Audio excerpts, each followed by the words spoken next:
TV భక్తి సమాచారం WhatsApp ఛానల్లో జాయిన్ అవ్వండి. అన్ని విశేషాలు ఎప్పటికప్పుడు తెలుసుకోండి. శ్రీ గురుభ్యో నమః. జన్మనిచ్చినటువంటి తల్లిదండ్రులకు శిరస్సు వంచి పాదాభివందనాలు తెలియచేస్తున్నాను.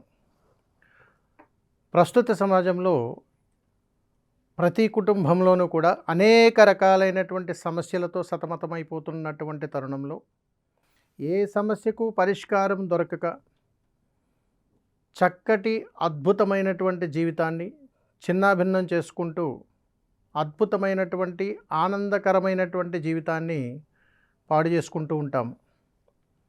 ఇలాంటి వాటికి సనాతన ధర్మంలో అద్భుతమైనటువంటి పరిష్కార మార్గాలు ఉన్నాయి.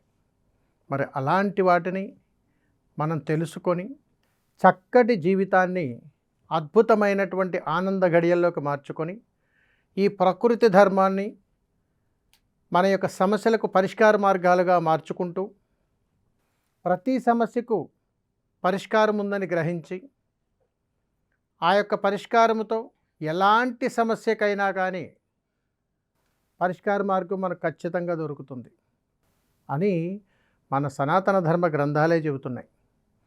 వీటికి కావాల్సిందల్లా కాస్త సమయాన్ని కేటాయించగలిగితే సరిపోతుంది. మరి ఇంకెందుకు ఆలస్యం? ఈ సమస్య పరిష్కారంలో అనేక రకాల సమస్యలు, వాటి యొక్క పరిష్కార మార్గాలు ఇక తెలుసుకుందామా? మరి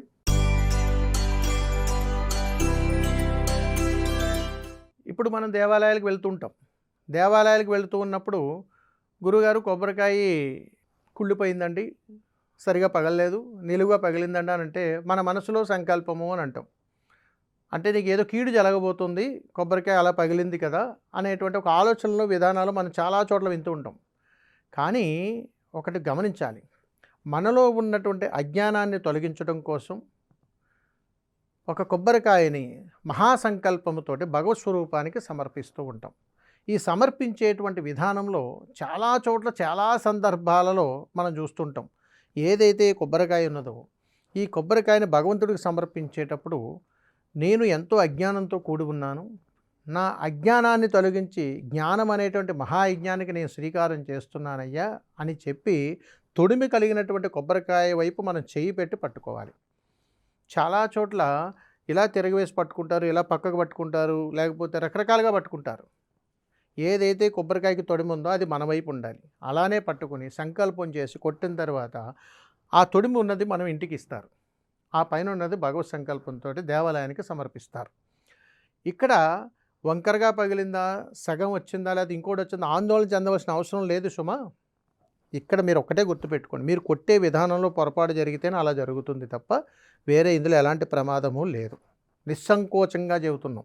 అలాగే కొబ్బరికాయ యొక్క తొడిమ మన వైపు ఉండి తీసుకుని ఉన్నప్పుడు నేను అజ్ఞానంతో ఉన్నాను స్వామి, నన్ను కరుణించు, నాకు ఎన్నో ఇబ్బందులు ఉన్నాయి కాబట్టి వీటన్నిటి నుంచి తొలగిపోవాలని చెప్పి సంకల్పించి భగవంతుడికి నారికేళాన్ని నైవేద్యంగా సమర్పిస్తూ ఉంటాం.